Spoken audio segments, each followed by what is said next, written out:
وہ وقت بھی یاد کرنے کے قابل ہے جب فرشتوں نے کہا اے مریم ان اللہ یبشرکی، بے شک اللہ تجھے خوشخبری دیتا ہے بکلمۃ منہ، اپنی طرف سے ایک کلمے کی۔ حضرت عیسیٰ کو کلمہ کیوں کہا ہے اس کی تفصیل میں پچھلے ایپیسوڈ میں بیان کر چکا ہوں، کیونکہ اللہ کی کلمہ کن کی طاقت سے آپ کو پیدا کیا گیا، تو اس لیے مجازن ان کو کلمہ کہا گیا۔ یہ مطلب نہیں کہ وہ اللہ کا کلام ہے یا اللہ کے معاذ اللہ جسم سے نکلی ہوئی کوئی چیز ہے یا اللہ کی ذات سے نکلی ہوئی، یہ تو کفر ہے۔ تو حضرت مریم اللہ کی عبادت کرتی تھیں،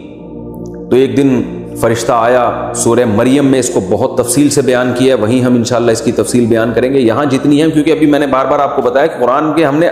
قرآن کے متن کو فوکس کرنا مقصد ہے کہ جب آپ قرآن تراویح میں سنیں تو آپ کو سمجھ میں آئے، یہ آیتیں سمجھ میں آئیں آپ کو۔ فرمایا اس وقت کو یاد کرو جب فرشتوں نے حضرت مریم سے کہا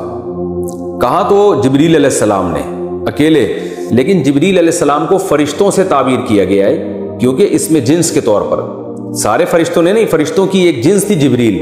تو وہ بھی گویا فرشتوں کے نمائندے تھے، اللہ کے نمائندے اور فرشتوں کے نمائندے، تو اس لیے ان کو فرشتوں سے تعبیر کیا گیا، ورنہ حقیقت میں وہ ایک تھے۔ اور اس بات کا بھی امکان ہے کہ جبریل علیہ السلام کے ساتھ اور بھی فرشتے ہوں، لیکن سورہ مریم سے پتہ چلتا ہے کہ جبریل علیہ السلام انسانی شکل میں آئے تھے حضرت مریم کے پاس، اور مرد کی شکل میں آ کے انہوں نے ان کو خوشخبری سنائی، جس سے وہ ڈر بھی گئی کہ یہ کوئی برائی کی نیت سے تو نہیں آیا، تو انہوں نے فرمایا کہ میں اللہ کا فرشتہ ہوں، میں انسان نہیں۔ کہا کہ اے مریم ان اللہ یبشرک بکلمۃ منہ، اللہ تمہیں خوشخبری سناتے ہیں کلمے کی جو اس کی طرف سے ہوگا، اسمہ المسیح، جیسے اللہ نے حضرت یحییٰ کا نام پہلے ہی رکھ دیا پیدائش سے پہلے، تو حضرت عیسیٰ کا نام بھی پہلے رکھ دیا، المسیح، کا نام ہوگا مسیح، یہ لقب ہے حضرت مسیح، نام تو عیسیٰ ہے، لقب مسیح۔ مسیح کیوں کہا جاتا ہے، اس کے بہت سارے علماء نے اس کی وجوہات بیان کی ہیں، راجح باتیں دو ہیں۔ ایک تو یہ مسح سے نکلا ہے، مسح کا معنی چھونا، تو وہ چھوا کرتے تھے، ظاہر ہے برس کے مریض کو ہاتھ لگایا وہ ٹھیک ہو گیا، مادرزاد نابینا کو ہاتھ لگایا وہ ٹھیک ہو گیا، تو مس سے نکلا ہے۔ بعض نے کہا ہے کہ یہ سیح فی الارض سے ہے، زمین میں چلنا پھرنا، تو حضرت مسیح علیہ السلام قرب قیامت میں جب نازل ہوں گے تو پوری دنیا کا سفر کریں گے، کیونکہ مسلمانوں کے کمانڈر بن کے نازل ہوں گے، پوری دنیا کا سفر کریں گے، اس لحاظ سے ان کو مسیح کہا گیا، واللہ اعلم۔ عیسیٰ، جو عیسیٰ ان کا نام ہوگا ابن مریم، ان کا نام ہی عیسیٰ ابن مریم ہوگا۔ وجیہاً فی الدنیا، دنیا میں بھی عزت دار ہوں گے، والآخرتی، اور آخرت میں بھی عزت دار ہوں گے، ومن المقربین، اور اللہ کے مقرب بندوں میں سے ہوں گے، اور ان کو اللہ ایسے ایسے معجزے دے گا، ویکلم الناس فی المہدی، وہ لوگوں سے ہم کلام ہوں گے ماں کی گود میں بھی، وکہلاً، اور ادھیڑ عمر میں بھی، ومن الصالحین، اور نیک لوگوں میں سے ہوں گے۔ حضرت مریم حیران ہو گئیں، ربی قالت ربی انا یکون لی ولد، میرے کہاں سے بچہ ہو گیا، میرے کیسے لڑکا ہو جائے گا، ولم یمسسنی بشر، مجھے تو کسی انسان نے ہاتھ تک نہیں لگایا، نہ کوئی ناجائز طریقے سے میرے پاس آیا، نہ کوئی جائز طریقے سے میرے پاس آیا، نہ میں نے نکاح کیا۔ تو فرشتے نے کہا کذالک اللہ یخلق ما یشاء، اسی طرح اللہ جو چاہتا ہے پیدا کر دیتا ہے، اذا قضى امرا، جب وہ کسی کام کا فیصلہ کر دے، فانما یقول له کن، تو وہ صرف اتنی بات کہتا ہے کہ ہو جا، فیکون، وہ بات ہو جاتی ہے۔ وَيُعَلِّمُهُ الْكِتَابَ وَالْحِكْمَةَ، اور اے مریم اللہ تیرے اس بچے کو کتاب کا علم بھی دے گا اور حکمت کا علم بھی، اور تورات اور انجیل کا علم بھی۔ حکمت سے مراد تو احادیث ہیں جو حضرت مریم علیہ السلام، حضرت عیسیٰ علیہ السلام کے اقوال ہیں۔ حضرت عیسیٰ علیہ السلام جیسے ہمارے نبی صلی اللہ علیہ وسلم کی احادیث ہیں، وہ حکمت کی باتیں ہیں، تو حضرت عیسیٰ کے جو ویسے جو باتیں ان کے ارشادات ہیں وہ بھی اللہ ان کو سکھائے گا، جو حکمت کی باتیں ہوں گی۔ تورات اس لیے کہ حضرت موسیٰ علیہ السلام کی شریعت ہی پر حضرت عیسیٰ عمل کریں گے، حضرت عیسیٰ کوئی نئی شریعت لے کر نہیں آئے، اس میں تھوڑی سی چینجنگ کی ہے، باقی وہی شریعت تھی تورات جو حضرت موسیٰ علیہ السلام پر نازل ہوئی، اور انجیل بھی ان کو سکھائیں گے جو حضرت عیسیٰ پہ نازل ہوں گی۔ اور کتاب سے کیا مراد ہے، اس میں دو باتیں کی گئی ہیں، ایک تو الکتاب سے مراد آسمانی کتابیں جتنی بھی ہیں ان کو الکتاب میں سمو دیا گیا، وہ تمام آسمانی کتابیں جو پہلے گزری ہیں، لیکن راجح قول یہ اس میں یہ ہے کہ اس سے مراد قرآن مجید ہے۔ وجہ اس کی یہ ہے کہ پچھلی کتابوں کو میں جو اللہ نے سکھایا وہ تو تورات ہے نا، تو تورات میں تو زبور کا علم، تورات میں تو یہ جو ہے وہ ساری چیزیں آ گئیں، اور جو اصل شریعت تھی وہ آ گئی۔ اب الکتاب سے کیا مراد ہے، تو الف لام جو ہے نا مخصوص کتاب کی طرف اشارہ کرتا ہے، ال کا لفظ، تو اس سے مراد ہے مخصوص کتاب۔ یہ کسی اور پیغمبر کے بارے میں اللہ نے نہیں فرمایا کہ اللہ ان کو الکتاب کا علم بھی دے گا۔ تو حضرت عیسیٰ علیہ السلام کے بارے میں صحیح احادیث سے اور قرآن سے اور اجماع صحابہ اور اجماع امت سے پتہ چلتا ہے کہ حضرت عیسیٰ علیہ السلام قرب قیامت میں نازل ہوں گے اور قرآن کے مطابق فیصلے کریں گے۔ اس لیے راجح قول اس بارے میں یہی ہے، اس سے مراد القرآن ہے، کیونکہ حضرت عیسیٰ کو اللہ نے قرب قیامت کے لیے منتخب کیا تو اس امت کی قیادت کریں گے، تو اس کے لیے ضروری تھا کہ ان کے پاس قرآن مجید کا علم ہو، کیونکہ وہ جب آئیں گے تو اسلام والی شریعت پر عمل کریں گے، اپنی شریعت لے کے نہیں آئیں گے،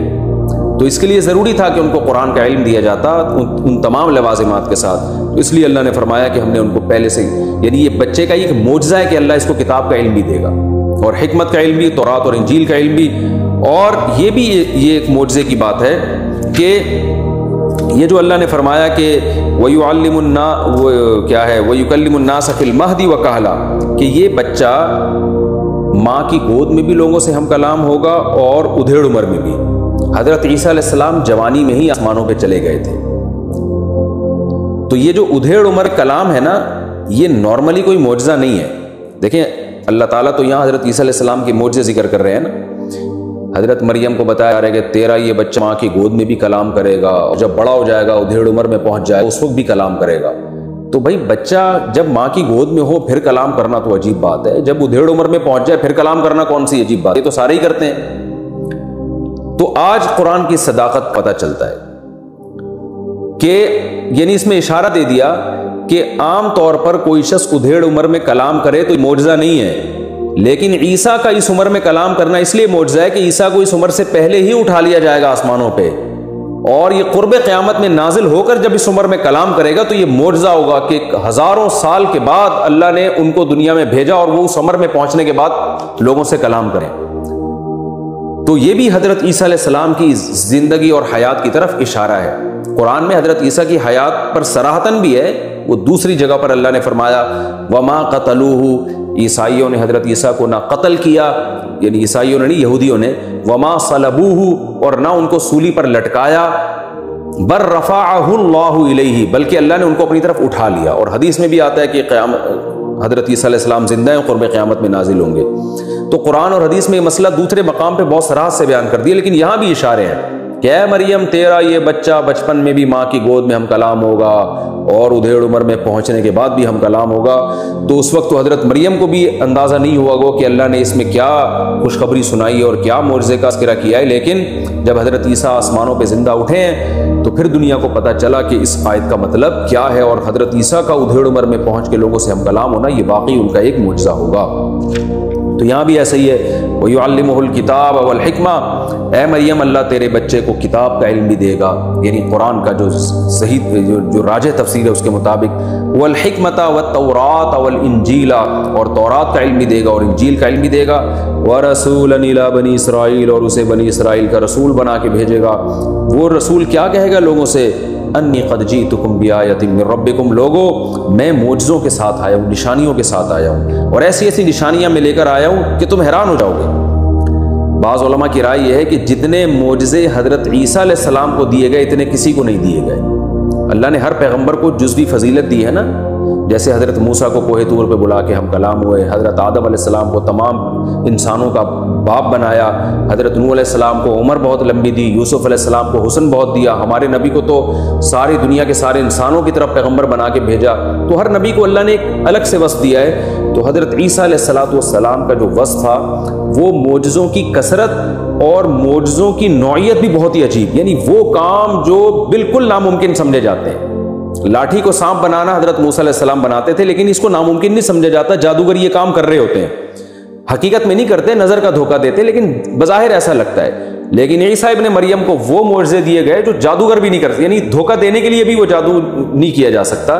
نظروں کو دھوکہ دینے کے لیے ایسے معجزے دیے گئے۔ وہ کیا معجزے تھے؟ حضرت مریم کو بتایا جا رہا ہے کہ یہ عیسیٰ جب نبی بنیں گے تو یہ لوگوں سے، یعنی جب پیدا ہوں گے اور جوان ہوں گے تو لوگوں سے یہ کلام کریں گے اور یوں کہیں گے انی اخلق لکم، کہ لوگوں میں تمہارے لیے بناؤں گا من الطین، مٹی کے گارے سے، کہیئۃ الطیر، ایک پرندہ کی شکل بناؤں گا، فانفخ فیہ، اور اس میں پھونک ماروں گا، فیکون طیرا باذن اللہ، اللہ کے حکم سے وہ حقیقت میں پرندہ بن کے اڑنے لگے گا۔ یہ تو ممکن ہی نہیں ہے۔ وَأُبْرِئُ الْأَكْمَحَ وَالْأَبْرَصَ، پیدائشی نابینا جس کو میڈیکل سائنس فیل ہو چکی ہے، آج بھی میڈیکل سائنس یہ کہتی ہے پیدائشی نابینا کی بینائی واپس نہیں لوٹائی جا سکتی، تو میں پیدائشی نابینا کو شفا دوں گا، کوڑ کے برس کے مریض کو شفا دوں گا، اور مردوں کو زندہ کروں گا، اور یہ تمام کام باذن اللہ، اللہ کے حکم سے ہوں گے۔ کیا مطلب؟ یہ میں نہیں کر رہا، یہ میرے ہاتھ پہ اللہ کر رہا ہوگا۔ یعنی یہ اس لیے بتا دیا تاکہ لوگ مجھے خدا نہ سمجھنا شروع کر دیں، میرے پاس اختیارات نہیں ہیں، یہ سارے کام اللہ کے حکم سے ہو رہے ہوں گے۔ وَأُنَبِّئُكُم بِمَا تَأْكُلُونَ، اور تم گھر میں کھانا کھا کے آؤ گے، میں تمہیں بتا دوں گا تم نے کیا کھانا ہے، غیب کی خبر دوں گا۔ وَمَا تَدَّخِرُونَ، اور گھر میں تم جو چھوڑ کر آؤ گے نا، ذخیرہ کرو گے، وہ بھی میں تمہیں بتا دوں گا۔ إِنَّ فِي ذَلِكَ لَآيَةً لَكُمْ إِن كُنتُم مُؤْمِنِينَ، اس میں تمہارے لیے نشانی اگر تم ایمان لانا چاہتے ہو، یہ اس کی علامت ہے کہ واقعی میں اللہ کا سچا پیغمبر ہوں۔ وَمُصَدِّقًا لِمَا بَيْنَ يَدَيَّ مِنَ التَّوْرَاةِ، اور میں تمہارے پاس جو تورات ہے اس کی تصدیق کروں گا، کیونکہ اگر میں اس کا انکار کروں تو ایک نئی آزمائش ہے نا، ایک بات بھی غلط ہے، اور ایک نئی آزمائش کے وہ والے نبی صحیح تھے یا یہ والے، تو ہر بات والا نبی پہلے والے پیغمبر کی تصدیق کرتا ہے تاکہ لوگ آزمائش میں آئیں۔ تو اسی لیے مصدقا لما بین یدی من التوراۃ، جو تورات تمہارے پاس ہے نا، میں اس کو سچا قرار دوں گا، اسی پر تمہیں چلاؤں گا۔ ولیحل لکم بعض الذی حرم علیکم، اور ایک انعام میرے ذریعے سے اللہ تم پر یہ بھی کرے گا کہ کچھ چیزیں جو تم پر حرام ہو گئی تھی میں ان کو حلال کر دوں گا۔ بنی اسرائیل کی بدعمالیوں کی وجہ سے کچھ چیزیں بنی اسرائیل پر اللہ نے حرام کر دی تھی، جیسے ہفتے کے دن شکار ان پر حرام ہو گیا تھا، اور اونٹ کی اور گائے کی چربی وغیرہ ان پر حرام ہو گئی تھی ان کے گناہوں کی وجہ سے، تو یہ میں تم پر حلال کر دوں گا۔ وجیتکم بآیۃ من ربکم، اور میں تمہارے پاس اپنے رب کی نشانیاں لے کر آیا ہوں۔ فاتقوا اللہ، لہذا اب اللہ سے ڈرو۔ واطیعون، اور میری اطاعت کرو۔ ابھی بھی میری اطاعت نہیں کی تو اس کا مطلب میری نافرمانی نہیں بلکہ یہ اللہ کی نافرمانی ہوگی۔ یہاں جو اللہ نے فرمایا نا کہ میں حلال کر دوں گا، تو یاد رکھے حلال و حرام کرنا یہ اللہ کا کام ہے، یہ پیغمبر کو اختیار نہیں ہے۔ قرآن مجید میں دوسری جگہ پر اللہ نے صاف فرمایا لما تحرم ما احل اللہ لک، اے نبی آپ کیسے حرام کر دیں گے اس چیز کو جو اللہ نے حلال کی ہے۔ تو نبی صلی اللہ علیہ وسلم کو جب یہ اختیار نہیں تھا تو حضرت عیسیٰ کو کہاں سے؟ تو اس کو نسبت مجازی کہا جاتا ہے۔ حضرت عیسیٰ نے کہا میں حلال کروں گا، مطلب یہ کہ حلال تو اللہ کرے گا، میں اس حلت کو بیان کر دوں گا، تو بظاہر ایسا لگے گا جیسے میں حلال کرنا ہوں، اس کو مجازی نسبت کہتے ہیں، حقیقت نہیں ہے۔ اسی طرح یہاں جو یہ آ رہا ہے ابری الاکمہ، میں کوڑ کے مریض کو، میں نابینا کو آنکھیں دے دوں گا، تو میں نہیں دوں گا، دے گا اللہ، تو میری طرف نسبت اس لیے کہ ذریعہ میں بن رہا ہوں۔ تو حقیقت میں معجزہ ہو یا کرامت ہو، اس کی تمام تصرفات اللہ کے ہاتھ میں ہوتے ہیں، اس میں پیغمبر کا دخل بالکل بھی نہیں ہوتا، یہ خوب سمجھ لیں۔ اگر کوئی یہ سمجھتا ہے کہ پیغمبر اپنے اختیار سے چاند کے 2 ٹکڑے کر رہے ہیں، یا پیغمبر اپنے اختیار سے مردے کو زندہ کر رہے ہیں، اللہ نے ان کو مردے کو زندہ کرنے کا گویا اختیار دے دیا ہے، تو یہ شرک ہے، کفر ہے، یہ بالکل حرام ہے۔ قرآن میں جگہ جگہ اس شرک کی اور کفر کی نفی ہے۔ تو ہمارے نبی نے جو چاند کے 2 ٹکڑے کیے تو صرف اشارہ کیا ہے، ٹکڑے اللہ نے کیے۔ حضرت عیسیٰ جو مردے کو کہتے تھے اللہ کے حکم سے کھڑا ہو جا، تو صرف کہتے تھے، زندگی اس میں اللہ ڈالتا تھا۔ حضرت عیسیٰ جو مٹی کا پتلا بنا کے اس میں پھونک مارتے تھے تو اس میں حیات اللہ ڈالتا تھا، حضرت عیسیٰ نہیں ڈالتے تھے۔ تو یہ اس نسبت کو مجازی نسبت۔ اسی طرح حضرت عیسیٰ نے کچھ چیزوں حرام جو تھی حلال کر دیا، تو حضرت عیسیٰ نے نہیں کیا، اللہ نے حلال کیا جس کو حضرت عیسیٰ نے بیان کیا ہے، تو مجازاً ان کی طرف نسبت کر دی گئی ہے۔ مجازی نسبت ایسے ہوتی ہے جیسے ہم کہتے ہیں یار میں 3 پلیٹیں کھا گیا بریانی کی، تو پلیٹیں تھوڑی کھائی ہوتی ہیں آپ نے تو بریانی کھائی ہوتی ہے جو پلیٹوں کے اندر ہوتی ہے، لیکن وہ بریانی کو حذف کر دیا۔ گاڑی پنچر ہو گئی ہے، حالانکہ گاڑی نہیں، گاڑی کا ٹائر پنچر ہوا ہوتا ہے۔ تو یہ لغت میں ایسے مجاز جو ہے نا یہ جائز ہوتا ہے، اس طرح سے مجاز کسی چیز کی طرف نسبت کر دینا۔ آگے فرمائے ان اللہ ربی وربکم فاعبدوہ، اللہ میرا بھی اور تمہارا رب ہے، اس کی عبادت کرو۔ ھذا صراط مستقیم، یہی ہے سیدھا راستہ۔